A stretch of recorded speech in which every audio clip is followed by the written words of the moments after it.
Every second life is important. ਹਰ ਇੱਕ ਜ਼ਿੰਦਗੀ ਦਾ ਪਲ ਜਿਹੜਾ ਉਹ ਬਹੁਤ ਜ਼ਿਆਦਾ ਇੰਪੋਰਟੈਂਟ ਹੈ।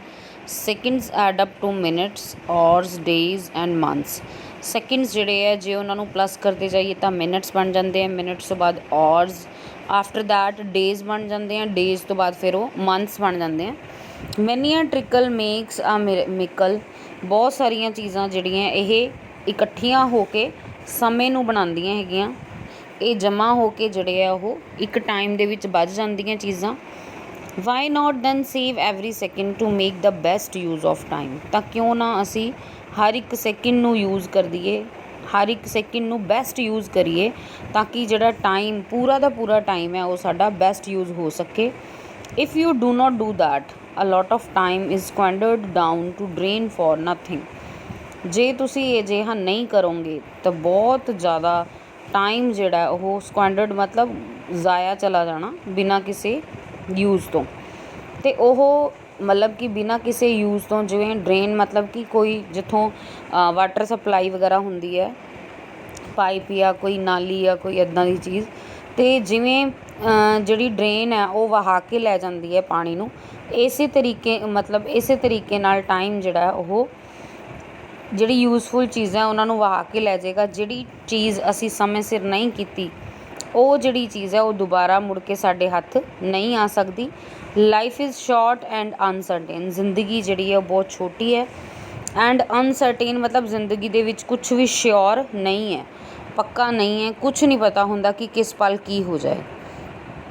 Art is long and time is fleeting. ਕੰਮ ਬਹੁਤ ਜ਼ਿਆਦਾ, ਆਰਟ ਮਤਲਬ ਵਰਕ, ਕੰਮ ਬਹੁਤ ਜ਼ਿਆਦਾ ਹੈ ਅਤੇ ਟਾਈਮ ਜਿਹੜਾ ਉਹ ਹੱਥੋਂ ਜਾਂਦਾ ਜਾ ਰਿਹਾ।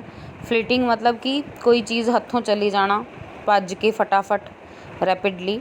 ਸੈਡ ਦਾ ਪੋਇਟ ਕਹਿੰਦਾ we have a lot to do, a long road to traverse, but time at our disposal is very short. ਅਸੀਂ ਬਹੁਤ ਲੰਬਾ ਰਸਤਾ ਤੈਅ ਕਰਨਾ ਹੈ। ਜ਼ਿੰਦਗੀ ਦੀ ਜਿਹੜੀ ਰੋਡ ਹੈ ਉਹ ਬਹੁਤ ਜ਼ਿਆਦਾ ਲੰਬੀ ਹੈ, ਜ਼ਿੰਦਗੀ ਬਹੁਤ ਛੋਟੀ ਹੈ ਅਤੇ ਟਾਈਮ ਜਿਹੜਾ ਉਹ ਸਾਡੇ ਕੋਲ ਬਹੁਤ ਜ਼ਿਆਦਾ ਘੱਟ ਹੈ। ਹੂ ਨੋਜ਼ ਵੈਨ ਗੋਡ ਆਲਮਾਈਟੀ ਮੇ ਸੈਂਡ ਅ ਕਾਲ। ਕਿਹਨੂੰ ਪਤਾ ਕਿ ਪਰਮਾਤਮਾ ਕਿਸ ਵੇਲੇ ਬੁਲਾ ਲਵੇ, ਯਾਨੀ ਕਿਸ ਵੇਲੇ ਬੰਦੇ ਦੀ ਡੈਥ ਹੋ ਜਾਏ। In fact every beat of our heart is taking us a step nearer to grave ਮਤਲਬ ਕਬਰ। ਸਾਡੀ ਜ਼ਿੰਦਗੀ ਦੀ ਹਰ ਇੱਕ ਜ਼ਿੰਦਗੀ ਵਿੱਚ ਜੋ ਵੀ ਅਸੀਂ ਕਰ ਰਹੇ ਹਾਂ, ਸਮਾਂ ਜਿਹੜਾ ਹੈ ਜਾਂ ਹਰ ਇੱਕ ਦਿਲ ਦੀ ਜਿਹੜੀ ਧੜਕਣ ਹੈ ਉਹ ਸਾਨੂੰ ਸਾਡੇ ਕਬਰ ਦੇ ਨੇੜੇ ਲੈ ਕੇ ਜਾ ਰਹੀ ਹੈ, ਸਾਡੀ ਮੌਤ ਦੇ ਨੇੜੇ ਲੈ ਕੇ ਜਾ ਰਹੀ ਹੈ।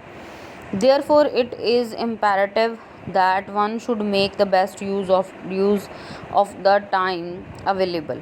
ਇਸ ਕਰਕੇ ਇਹ ਜਿਹੜੀ ਗੱਲ ਹੈ ਬਹੁਤ ਜ਼ਿਆਦਾ ਜ਼ਰੂਰੀ ਹੈ ਕਿ ਅਸੀਂ ਹਰ ਇੱਕ ਟਾਈਮ ਨੂੰ ਅੱਛੇ ਤਰੀਕੇ ਨਾਲ ਯੂਜ਼ ਕਰੀਏ, ਜਿਹੜਾ ਵੀ ਟਾਈਮ ਸਾਡੇ ਕੋਲ ਮੌਜੂਦ ਹੈ, ਅਵੇਲੇਬਲ ਹੈ।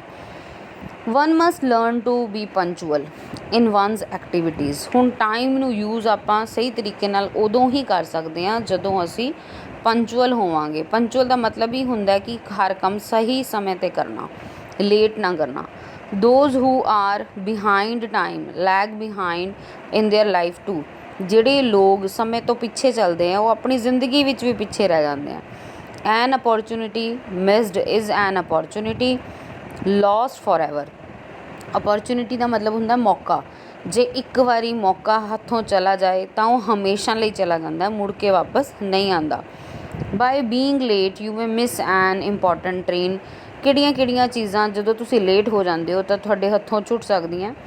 ਪਹਿਲੀ ਗੱਲ ਇਹਨਾਂ ਨੇ ਕੀਤੀ ਹੈ ਕਿ ਇੰਪੋਰਟੈਂਟ ਟ੍ਰੇਨ, ਮੰਨ ਲਓ ਕਿ ਤੁਸੀਂ ਬਹੁਤ ਜ਼ਰੂਰੀ ਕਿਤੇ ਪਹੁੰਚਣਾ ਬਟ ਤੁਸੀਂ ਸਟੇਸ਼ਨ 'ਤੇ ਲੇਟ ਪਹੁੰਚੇ, ਟ੍ਰੇਨ ਜਿਹੜੀ ਸੀ ਉਹ ਚਲੀ ਗਈ, ਤਾਂ ਉਹ ਤੁਸੀਂ ਕਦੀ ਵੀ ਵਾਪਸ ਨਹੀਂ ਲਿਆ ਸਕਦੇ। ਉਹ ਕੀ ਹੈ, ਹਮੇਸ਼ਾ ਮਿਸ ਹੋ ਜਾਏਗੀ। ਆ ਕਰੂਸ਼ੀਅਲ ਫਲਾਈਟ ਮਤਲਬ ਜਿਹੜੀ ਆਪਾਂ ਬਾਏ ਏਅਰ ਜਰਨੀ ਕਰਦੇ ਹਾਂ, ਕਰੂਸ਼ੀਅਲ ਮਤਲਬ ਇੰਪੋਰਟੈਂਟ, ਬਹੁਤ ਜ਼ਿਆਦਾ ਇੰਪੋਰਟੈਂਟ ਜਿਹੜੀ ਫਲਾਈਟ ਹੈ ਉਹ ਮਿਸ ਕਰ ਸਕਦੇ ਹੋ।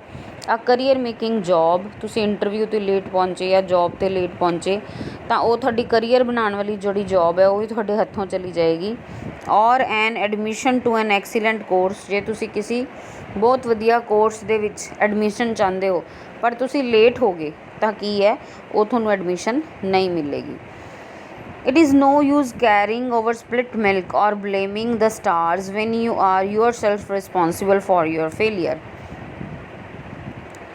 ਇਹਦਾ ਮਤਲਬ ਇਹ ਹੈ ਕਿ ਜੇ ਅਸੀਂ ਉਹ ਇੱਕ ਕਹਾਵਤ ਹੈ ਨਾ ਕਿ ਅਬ ਪਛਤਾਏ ਕਿਆ ਹੋ ਜਬ ਚਿੜੀਆ ਚੁਗ ਗਈ ਖੇਤ, ਮਤਲਬ ਕਿ ਸਮਾਂ ਬੀਤ ਜਾਣ ਤੋਂ ਬਾਅਦ ਉਹਦਾ ਪਛਤਾਵਾ ਕਰਨਾ।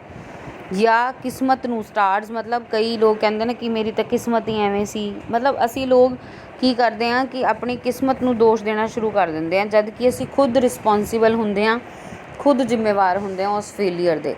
ਕਿਉਂਕਿ ਅਸੀਂ ਸਮੇਂ ਸਿਰ ਉਸ ਟਾਈਮ ਨੂੰ ਜਿਹੜਾ ਉਹ ਉਸ ਚੀਜ਼ ਨੂੰ ਸੰਭਾਲਿਆ ਨਹੀਂ ਹੁੰਦਾ, ਅਸੀਂ ਲੇਟ ਕਰ ਦਿੰਦੇ ਹਾਂ, ਬਾਅਦ ਵਿੱਚ ਅਸੀਂ ਰੋਂਦੇ ਹਾਂ ਕਿ ਹਾਂ ਸਾਡੀ ਤਾਂ ਕਿਸਮਤ ਹੀ ਖਰਾਬ ਹੈ ਜਾਂ ਸਾਡੇ ਸਟਾਰ ਦੇ ਵਿੱਚ ਗ੍ਰਹਿ ਨਕਸ਼ਤਰ ਜਿਹੜੇ ਆ ਉਹ ਖਰਾਬ ਹੈ। ਜਦ ਕਿ ਇਹ ਜ਼ਿੰਮੇਵਾਰੀ ਜਿਹੜੀ ਹੈ ਸਾਡੀ ਹੁੰਦੀ ਹੈ। ਜੇ ਉਹੀ ਕੰਮ ਆਪਾਂ ਸਮੇਂ 'ਤੇ ਕਰ ਲਈਏ ਫਿਰ ਕਿਸੇ ਵੀ ਤਰੀਕੇ ਦੀ ਕੋਈ ਵੀ ਪਰੇਸ਼ਾਨੀ ਨਹੀਂ ਆਏਗੀ। Yaksha a god ask Yudhishthira what is the best time for doing a thing. Yaksha ਜਿਹੜੇ ਸੀ ਉਹ ਮਤਲਬ ਉਹਨਾਂ ਨੂੰ ਲੋਕ ਪਰਮਾਤਮਾ ਕਹਿੰਦੇ ਸੀ, ਅਤੇ ਉਹਨਾਂ ਨੇ ਯੁਧਿਸ਼ਟਰ ਨੂੰ ਪੁੱਛਿਆ, ਯੁਧਿਸ਼ਟਰ ਜਿਹੜਾ ਮਹਾਭਾਰਤ ਵਿੱਚ ਪਾਂਡਵਾਂ ਦਾ ਜਿਹੜਾ ਸਭ ਤੋਂ ਵੱਡਾ ਬੇਟਾ ਸੀ, ਉਹਨੂੰ ਪੁੱਛਿਆ ਕਿ ਕੋਈ ਵੀ ਕੰਮ ਕਰਨ ਦਾ ਬੈਸਟ ਟਾਈਮ ਕੀ ਹੈ। The wise son of Kunti, Yudhishthira ਜਿਹੜਾ ਸੀ ਉਹ ਬਹੁਤ ਇੰਟੈਲੀਜੈਂਟ ਸੀ, ਵਾਈਸ ਮਤਲਬ ਇੰਟੈਲੀਜੈਂਟ, ਅਤੇ ਉਹ ਕੁੰਤੀ ਦਾ ਬੇਟਾ ਸੀ, ਉਹਦੀ ਮਦਰ ਦਾ ਨਾਮ ਸੀ ਕੁੰਤੀ। ਨਾਓ ਉਹਨੇ ਕੀ ਜਵਾਬ ਦਿੱਤਾ, ਹੁਣ the work in hand is the most important work and the present is most important time to do it. ਜੇ ਕੋਈ ਵੀ ਕੰਮ ਕਰਨਾ ਤਾਂ ਸਭ ਤੋਂ ਇੰਪੋਰਟੈਂਟ ਚੀਜ਼ ਕੀ ਹੈ, ਪ੍ਰੈਜੈਂਟ, ਕਿਸੇ ਵੀ ਕੰਮ ਨੂੰ ਕਰਨ ਦੀ। ਦੇਖੋ ਪ੍ਰੈਜੈਂਟ ਕਿਉਂ ਇੰਪੋਰਟੈਂਟ ਹੈ, ਕਿਉਂਕਿ ਜਿਹੜਾ ਟਾਈਮ ਆਪਣੇ ਹੱਥੋਂ ਨਿਕਲ ਗਿਆ that is called past. Past ਨੂੰ ਅਸੀਂ ਵਾਪਸ ਨਹੀਂ ਲੈ ਕੇ ਆ ਸਕਦੇ, ਜਿਹੜਾ ਟਾਈਮ ਬੀਤ ਗਿਆ ਉਹਨੂੰ ਤਾਂ ਅਸੀਂ ਵਾਪਸ ਲਿਆ ਹੀ ਨਹੀਂ ਸਕਦੇ। ਅਤੇ ਜਿਹੜਾ ਫਿਊਚਰ ਹੈ ਉਹਦੇ ਬਾਰੇ ਸਾਨੂੰ ਪਤਾ ਹੀ ਨਹੀਂ ਕਿ ਫਿਊਚਰ 'ਚ ਕੀ ਹੋਣਾ ਅਤੇ ਕੀ ਨਹੀਂ ਹੋਣਾ।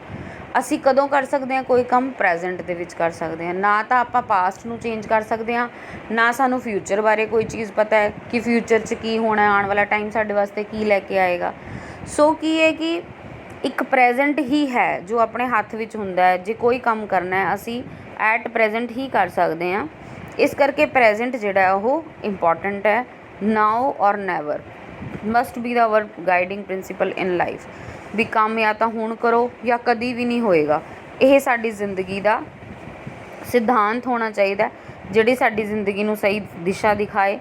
Never put off till tomorrow they say what you can do today.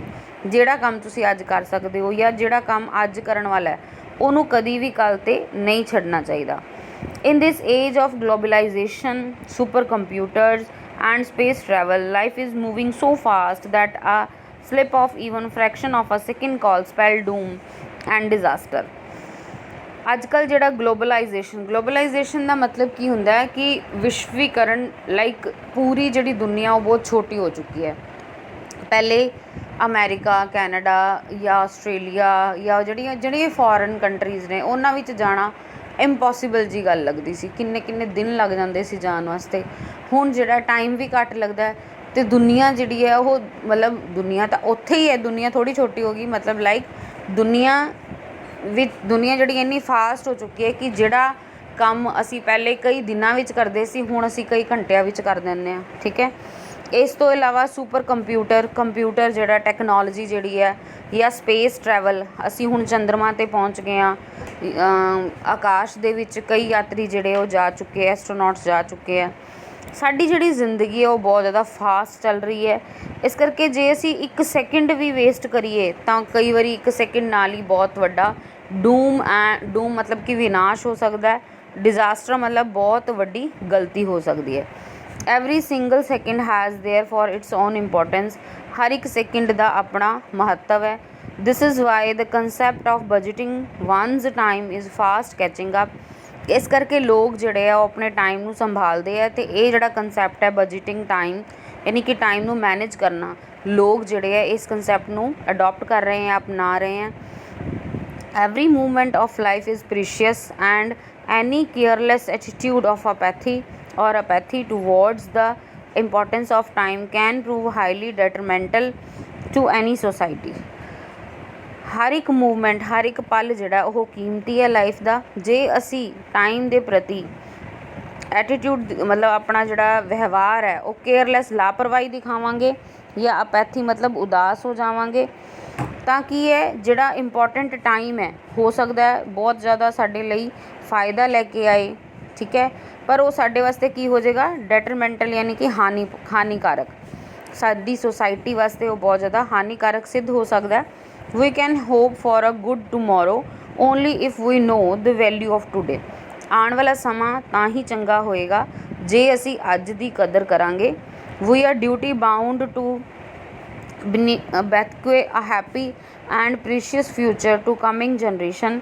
ਅਸੀਂ ਆਉਣ ਵਾਲੇ ਆਪਣੀ ਪੀੜ੍ਹੀ ਵਾਸਤੇ, ਆਉਣ ਵਾਲੀ ਜਨਰੇਸ਼ਨ ਵਾਸਤੇ ਇੱਕ ਅੱਛਾ ਸਮਾਂ, ਖੁਸ਼ਹਾਲ ਸਮਾਂ ਲੈ ਕੇ ਆ ਸਕਦੇ ਹਾਂ ਜੇ ਅਸੀਂ ਆਪਣੀ ਡਿਊਟੀ ਨੂੰ ਬਾਉਂਡ ਹੋ ਕੇ ਕਰੀਏ, ਯਾਨੀ ਕਿ ਡਿਊਟੀ ਨੂੰ ਇਮਾਨਦਾਰੀ ਨਾਲ ਸਮੇਂ 'ਤੇ ਕਰੀਏ। This is possible if we know the value of now in our lives today. ਇਹ ਤਾਂ ਹੀ ਹੋ ਸਕਦਾ ਹੈ ਜੇ ਅਸੀਂ ਨਾਓ ਦੀ ਵੈਲਿਊ, ਨਾਓ ਮਤਲਬ ਹੁਣ, ਵੀ ਜੋ ਕਰਨਾ ਹੁਣੇ ਕਰਨਾ, ਉਹਨੂੰ ਲੇਟ ਨਹੀਂ ਕਰਨਾ, ਠੀਕ ਹੈ। ਉਹ ਇੱਕ ਹਿੰਦੀ ਵਿੱਚ ਕਹਾਵਤ ਵੀ ਹੁੰਦੀ ਹੈ ਨਾ, ਕੱਲ ਕਰੇ ਸੋ ਆਜ ਕਰੇ ਸੋ ਅਬ। ਮਤਲਬ ਜਿਹੜਾ ਟਾਈਮ, ਜਿਹੜਾ ਵੀ ਕੰਮ ਕਰਨਾ ਉਹ ਟਾਈਮ, ਸਮੇਂ ਸਿਰ ਜਿਹੜਾ ਕੰਮ ਹੈ ਉਹ ਕਰ ਲੈਣਾ ਚਾਹੀਦਾ। ਤਾਂ ਹੀ ਅਸੀਂ ਆਪਣੀ ਜ਼ਿੰਦਗੀ ਨੂੰ ਵੈਲਿਊ ਦੇ ਸਕਦੇ ਹਾਂ, ਆਪਣੀ ਜ਼ਿੰਦਗੀ ਦੀ ਕਦਰ ਕਰ ਸਕਦੇ ਹਾਂ। ਕਿਉਂਕਿ ਜੇ ਇੱਕ ਵਾਰੀ ਟਾਈਮ ਜਿਹੜਾ ਉਹ ਹੱਥੋਂ ਨਿਕਲ ਜਾਂਦਾ ਤਾਂ ਉਸ ਟਾਈਮ ਨੂੰ ਅਸੀਂ ਵਾਪਸ ਦੁਬਾਰਾ ਨਹੀਂ ਪਾ ਸਕਦੇ। ਹੋ ਸਕਦਾ ਉਸ ਸਮੇਂ ਵਿੱਚ ਅਸੀਂ ਜ਼ਿੰਦਗੀ ਵਿੱਚ ਬਹੁਤ ਵੱਡੀ ਅਪੋਰਚੁਨਿਟੀ ਜਿਹੜੀ ਹੈ, ਬਹੁਤ ਵੱਡਾ ਮੌਕਾ ਜਿਹੜਾ ਉਹ ਖੋ ਦਈਏ, ਜਿਹਦੇ ਨਾਲ ਸਾਡੀ ਲਾਈਫ ਜਿਹੜੀ ਆ ਉਹ ਬਿਲਕੁਲ ਖਰਾਬ ਹੋ ਸਕਦੀ ਹੈ। ਸੋ ਸਟੂਡੈਂਟਸ, ਇਹਦੇ ਵਿੱਚ ਜਿਹੜਾ ਰਾਈਟਰ ਹੈ ਉਹਨੇ ਸਾਨੂੰ ਟਾਈਮ ਦੀ ਇੰਪੋਰਟੈਂਸ ਬਾਰੇ ਦੱਸਿਆ ਕਿ ਟਾਈਮ ਜਿਹੜਾ ਉਹ ਜ਼ਿੰਦਗੀ ਵਿੱਚ ਬਹੁਤ ਜ਼ਿਆਦਾ ਇੰਪੋਰਟੈਂਟ ਹੈ।